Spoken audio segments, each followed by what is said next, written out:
Olá pessoal, tudo bem com vocês? Aqui é o professor Roberto. Bom, vamos dar continuidade à nossa aula aí de filtragem, princípios e aplicações, tá? Na aula de hoje a gente vai estudar um pouquinho dos modelos de movimento relacionados à robótica, para a gente poder estudar os exemplos de filtro de partícula e filtros discretos, né, que vão ser os nossos filtros de histograma, tá? Então, antes da gente entrar nessas aplicações, a gente vai estudar um pouquinho sobre esses modelos, tá? A ideia é mais ou menos é, sobre, né, a aplicação do filtro de Bayes. Então a gente precisa lá da probabilidade, né, do modelo dinâmico, né, e a probabilidade dos sensores, né? Então a gente vai estar estudando na aula de hoje mais relacionado ao modelo dinâmico e como que a gente faz, utiliza esses modelos, né, para depois estar utilizando tanto no filtro de partícula quanto no filtro discreto, ok? Bom, então vamos lá. Então, Robot Motion, né? Por que a gente tem que estudar o modelo, né, de movimento do robô? Né? Principalmente porque o movimento do robô é inerentemente incerto, né? A gente tem um exemplo aqui, né, do movimento, né, medido aí pelo encoder, tá? Então, aqui à esquerda a gente tem exatamente o movimento que foi feito pelo robô, então ele sai dessa posição, né, se desloca, etc. Faz toda a movimentação aqui.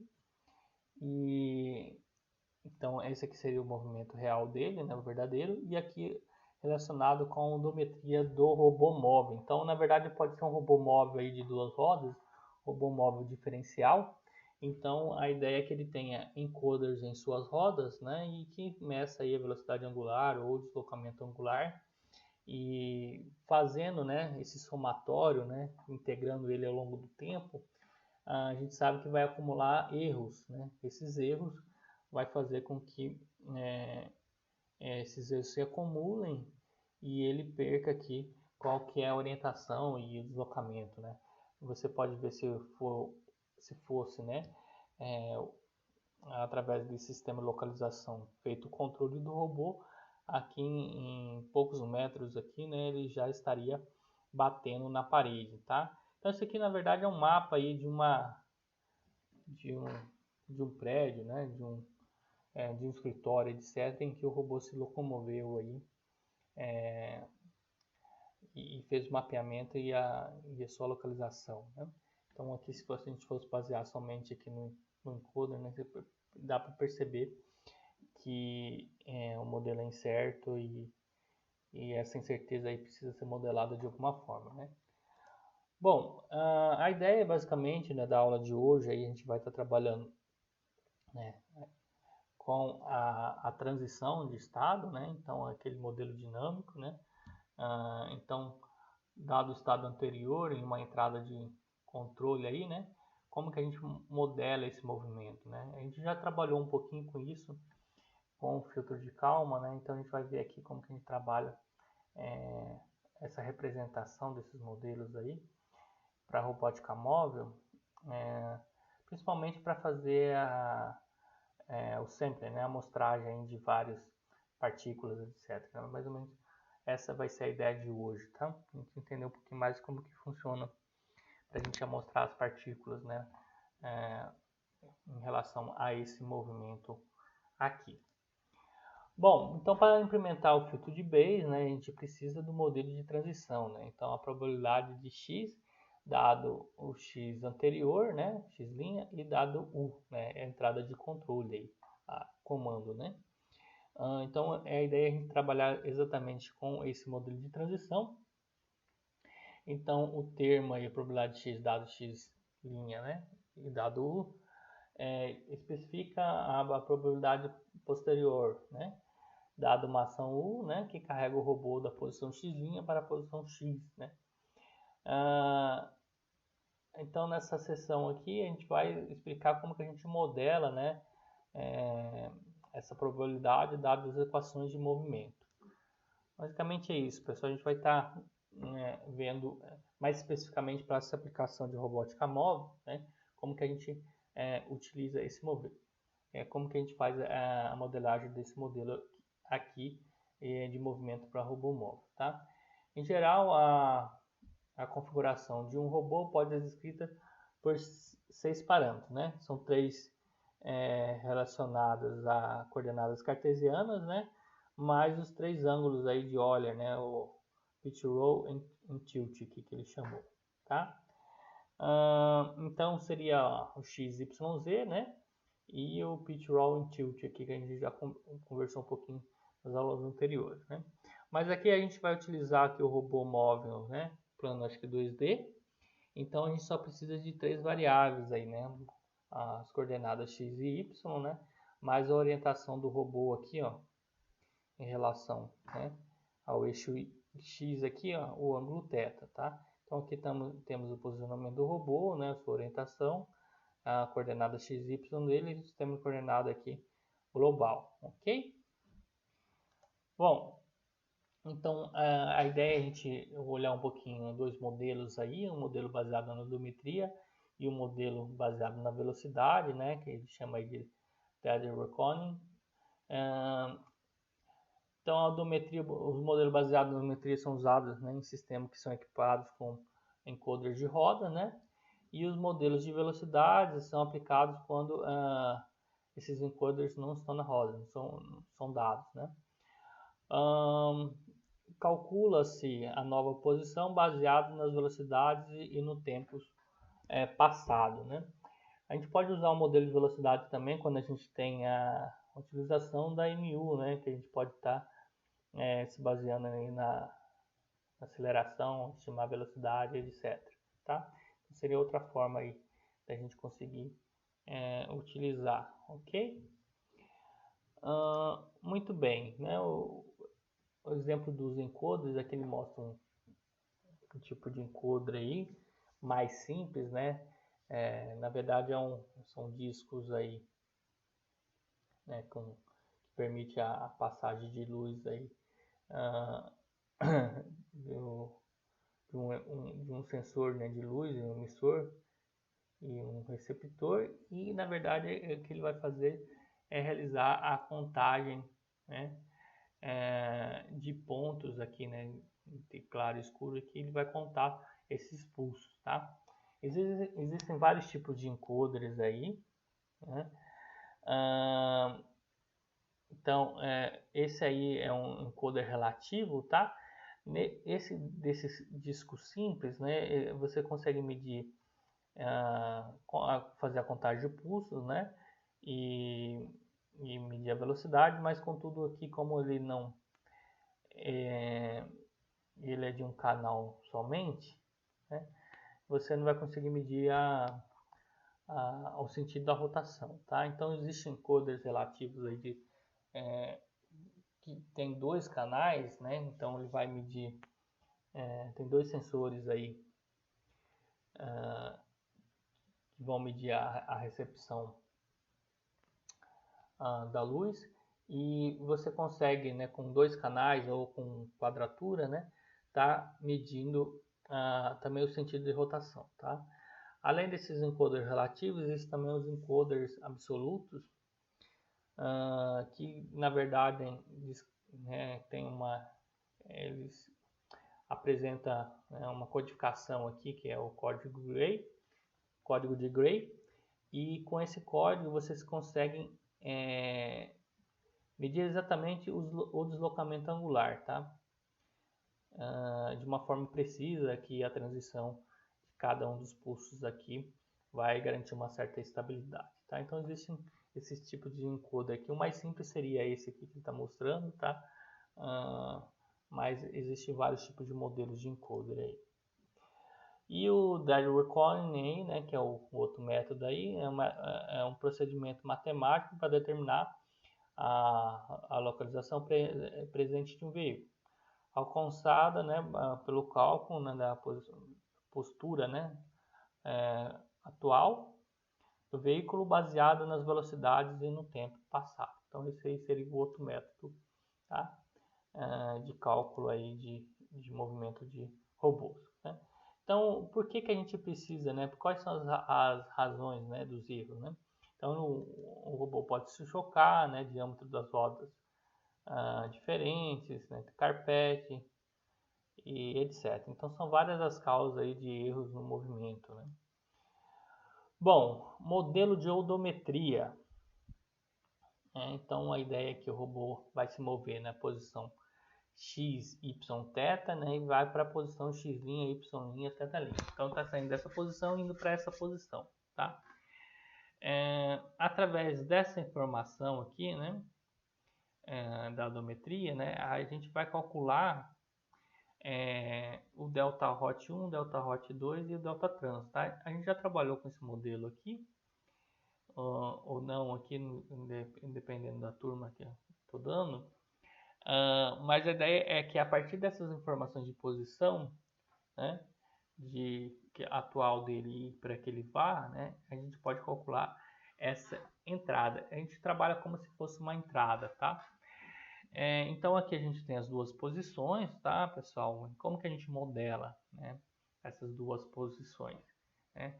É modelado nesse deslocamento, né, da posição passada até a posição presente, né, através de uma rotação inicial, uma translação e uma rotação final, tá? E como que a gente calcula então esse delta trans, né? O delta trans dessa translação aqui pela raiz, né, da posição, né, da diferença de x', né? A gente pegar x' menos x, né? Y' menos y, né? Então a gente vai ter aqui e consegue calcular essa distância aqui utilizando aí, né, os catetos ao quadrados aqui vai formar um triângulo, né? É igual a hipotenusa, que é o delta trans aqui. Então, isolando aqui, fazendo a raiz, a gente consegue encontrar esse parâmetro, tá? O delta hot 1 também é bem fácil, então a gente fazendo o arco tangente aqui dessa diferença aqui, a gente já obtém esse ângulo principal aqui, né? E subtraindo θ inicial, né? Então a gente acaba exatamente com o ângulo delta hot, né? Então seria esse ângulo inicial aqui mais o ângulo θ, né? Que seria esse ângulo que é dado aqui. Então o θ menos o A tangente 2, que é esse ângulo total aqui, né? A gente obtém exatamente esse ângulo aqui, ok? E o delta hot 2 é exatamente a mesma ideia aqui. Então, a gente tem o θ' aqui, né, o final, menos o θ, né? Aí a gente tem que subtrair também o delta hot 2, né? E aí sobra exatamente o delta hot 1, desculpa. Vai sobrar exatamente o delta hot 2, tá? Então, basicamente é assim que a gente consegue achar esses parâmetros, que a gente vai trabalhar eles como sendo a entrada do modelo, tá? Como se fosse o nosso comando aí, né, para o modelo de odometria, ok? Bom, aqui ele traz a função arctangente 2, a gente já tem utilizado, tá? Ela, então caso não tenha sido implementada, etc., uma das formas de implementar no sistema utilizando, né, a função arctangente, né, dessa forma aqui para a gente ter exatamente os quadrantes, ok? Muito bem. Então, o ruído do modelo, né, como que a gente faz aí para estar estimando, né? O modelo de medida, né, de movimento é dado pelo movimento real corrompido com ruído, tá? É basicamente o que a gente já tem trabalhado aí, né? Então, a ideia a gente vai ter o delta hot 1, foi assim que eles pensaram, né? Então, o que é o delta hot corrompido, né? O real, né? Exatamente. O que é isso? É o delta hot aí do movimento verdadeiro, né? Que seria o delta hot 1. Mas esse termo de ruído aqui, tá? Que é o epsilon de alfa 1, delta hot 1 mais alfa 2, delta trans. Então, esse epsilon aqui vai ser esse ruído, tá? Esse ruído, então, ele é afetado aqui, né, pelo ângulo aqui delta hot, né? E por uma constante alfa 1, mais um alfa 2 aqui, vezes o valor absoluto aí do delta de translação, né? Perceba que, então, ele considera que esse ruído, né, ele é afetado tanto pela translação como pela rotação. Quer dizer, ao rotacionar o robô, né, nesse inicial, pode ser que ele tenha alguma translação também, né? Então, é mais ou menos essa ideia aí, tá? Por isso que ele é afetado pelos dois, por proporções diferentes, né? Esses alfas vão dar a escala que essas rotações, etc., vão estar afetando, tá? Agora, o delta de translação aí é afetado tanto pelas duas rotações, tá? Então, as duas rotações podem influenciar a translação, dar um ruído aí, mas a própria translação, tá? Então, são parâmetros aí que vão estar afetando de alguma forma também, né? Então, a escala vai ser dada por alfa 4 e alfa 3, tá? E o delta hot 1 aí é afetado pela rotação 2 e pela translação, tá? Então, quando tem a última rotação também pode haver algum tipo de translação aí também que estaria afetando aí a rotação, ok? Bom, e aí como que a gente vai, né? A ideia agora é dado esses ruídos aqui, né? Como que a gente pode né, utilizar as distribuições aí para esses modelos, né? Geralmente a gente utiliza aí a distribuição normal, que a gente já vem trabalhando aí, tá?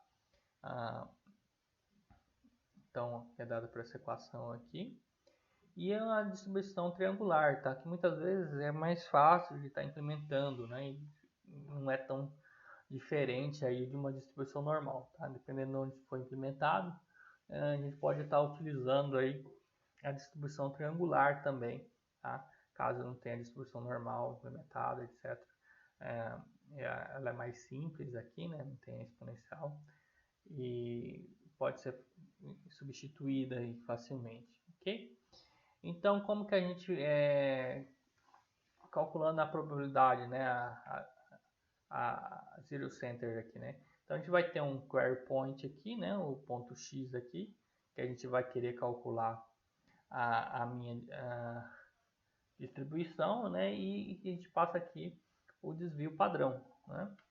Passando esses dois parâmetros, né? A gente aplica aqui diretamente a equação e já retorna aqui qual que é a probabilidade dessa distribuição, ok? De mesma forma para a distribuição triangular aqui, para calcular a probabilidade, a gente passa aí, né, o carry point e o desvio padrão, ok? Então, a aplicação direta aí, carry point, standard deviation, né, e etc., a gente já obtém a resposta, tá? Então, como que a gente calcula a posterior, né, o posterior é dado aí, né, o x, o x' e a entrada, né, a odometria aqui, tá? A odometria aqui, né, o x barra x' aqui, na verdade é o uzinho, né? Nossa aí que na verdade é dado pelo x barra e x', né? Então a gente consegue calcular aqui o valor da odometria aqui, tá? E a hipótese aqui, então, qual que é a ideia aqui, pessoal? A ideia é basicamente essa, né? Dado a odometria, né? Dado os valores de x, xy, x', né? Aí nossa hipótese aí, e o valor de entrada da odometria, né? A gente quer saber a probabilidade dele realmente estar naquela posição, tá? Então, isso pode ser calculado dessa forma aí, né?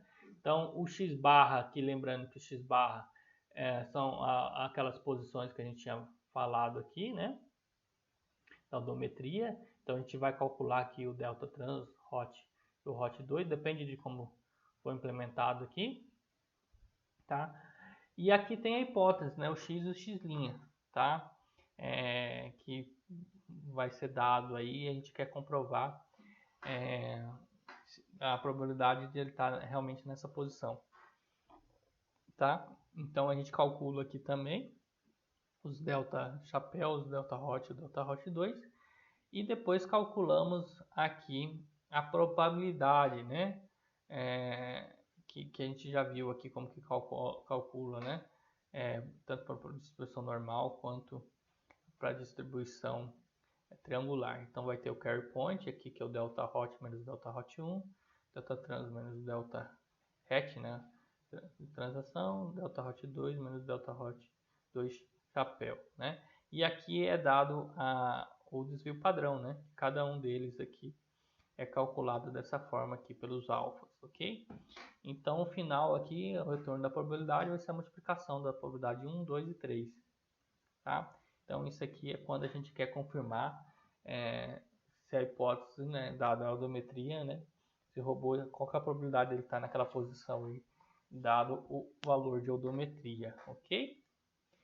Então, os valores de odometria, o valor de U, né, e os valores de interesse aí que a gente quer comprovar, é o x, x', tá? Aplicação aí, uma aplicação repetida do sensor para modelar o sensor, né, para movimentos curtos, né? Typical, uma distribuição em forma de banana, né? Obtido para 2D ou de posterior 3D aqui, né? De um a posteriori aí a 3D, né? Então a ideia aí é que a gente repita nesse movimento aí várias vezes e a gente consegue aí obter esse tipo de distribuição aqui, tá? Muito bem. Então, como agora aqui a gente vai fazer, né, a ideia, né, a gente quer fazer de uma distribuição diferente, né? Como que a gente consegue fazer a amostragem, né, de uma densidade, uma representação aí diferente de uma outra função, tá? Então, na verdade, o que a gente faz aí são vários samples, né? Se a gente for ver aqui, quando a gente for mostrar, né, essa função, a gente vai obter mais pontos, né? Dos pontos mais altos aqui, tá? Os pontos mais altos, na verdade, acontece mais repetições, tá? E essas repetições, a quantidade, né, de casos que vai dar os valores de pico aqui. Eu vou estar mostrando daqui a pouco mais ou menos como que a gente faz essa amostragem, e aqui é a quantidade, né, de pontos, aqui é mais ou menos como se fosse um histograma, tá? Então, cada ponto mais alto aqui é porque houve mais repetições de caso nessa mesma posição, ok? Então, aqui como que a gente faz a amostragem de uma distribuição normal e distribuição triangular, tá? Então tem aqui o algoritmo para a gente fazer a amostragem de uma distribuição normal.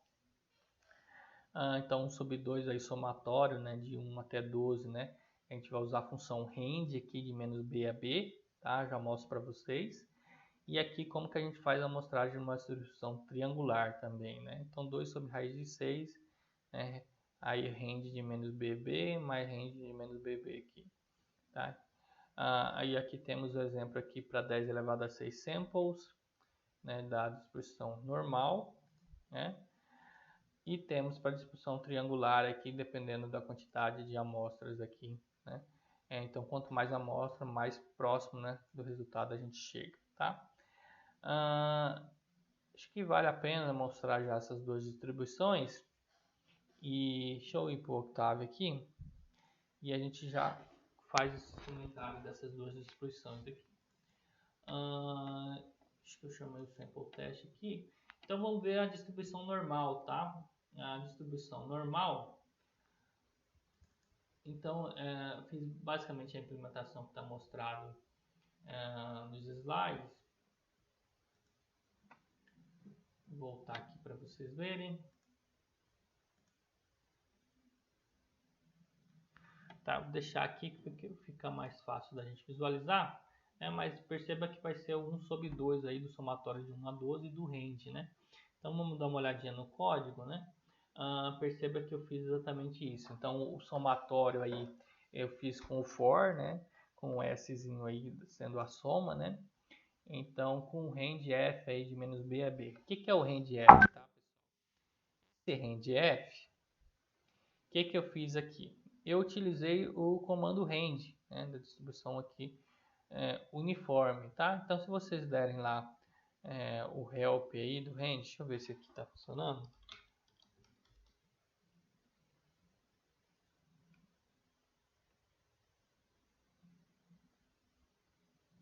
Acho que não tem aqui. Vocês vão conseguir ver no MATLAB ou na internet mesmo. O comando range no MATLAB ele já dá esse exemplo aqui como que a gente faz para tá fazendo a distribuição, né, dentro do intervalo de A a B, tá? Basicamente é implementar isso aqui, tá? Porque o range ele vai dar um valor de 0 a 1, tá? Então a gente quer fazer ele de, por exemplo, menos 1 a 1, né? Então a gente consegue colocar um intervalo. Então criei essa função aqui, baseada no range, tá? Em que eu utilizo ela para fazer essa função, essa aqui, eu utilizo ela para fazer a amostragem aqui, como está sendo pedido aqui nos slides, né? Então de menos B a B, nesse intervalo. Então vou somar de 1 até 12, tá? De 1 até 12 aqui, então n igual a 12, a soma, né, começa com 0, tá? E depois multiplica por meio, tá? Foi o que eu implementei aqui, tá, pessoal? Vamos ver aqui como que ficou. Então sample normal distribution. Aí fiz o histograma aqui para ver os bins, né? Deixa eu executar aqui. Opa, deixa eu mudar a tela aqui. Isso. Então, sample normal distribution. Já tem o histograma aqui. Deixa eu fazer o gráfico para vocês, pessoal. Deixa eu fazer o gráfico do sample normal. Como eu falei, é o histograma, né? Então, quanto mais pontos aqui, né, mais alto ele vai ficar. Mas o dado gerado das amostras, olha como que é. Então, vou fazer o plot do sample normal aqui. Vamos ver como fica.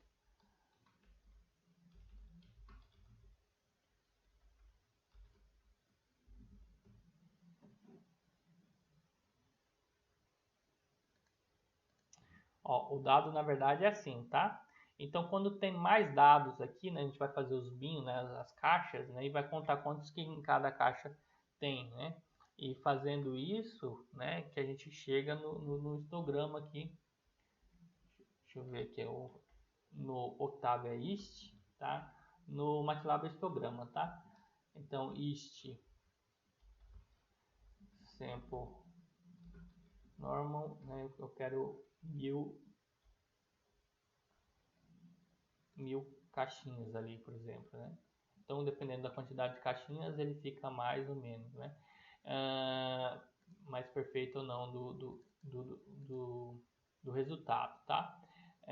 Aqui, ó, vocês podem estar aumentando aqui a quantidade de N, etc. Então, quanto mais ou menos, né, amostras aqui, mais próximo vai chegar.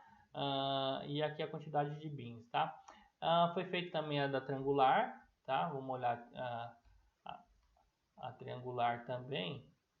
E deixa eu copiar aqui a função, porque daí a gente já vê o resultado. Então, sample triangular chamei, né?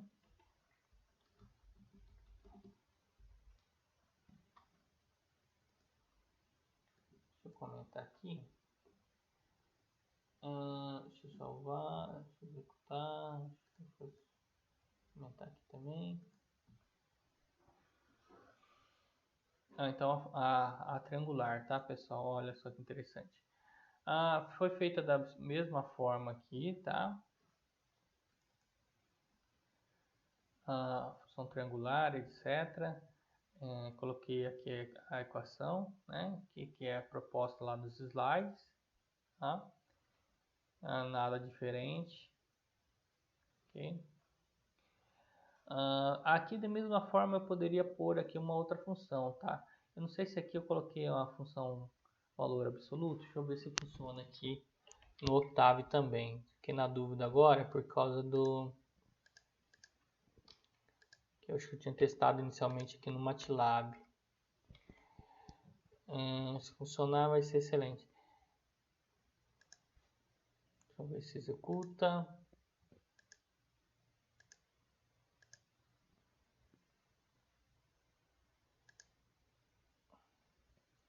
Erro aqui.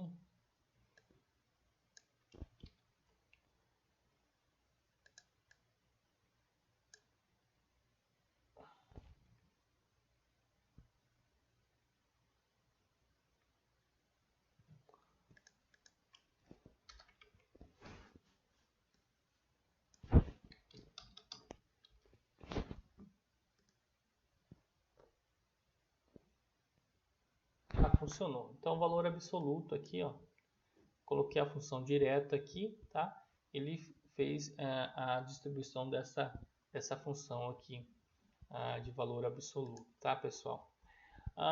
Então, basicamente seria isso aí. Acho que a gente continua aí nos próximos slides, tá? Eu continuo no próximo vídeo a gente fazer, né? Mas aqui a gente já tem a noção já de como fazer a amostragem da distribuição normal e da distribuição triangular, tá? Tentem fazer depois esses exemplos aqui para 10 elevado à terceira, quarta, quinta, né?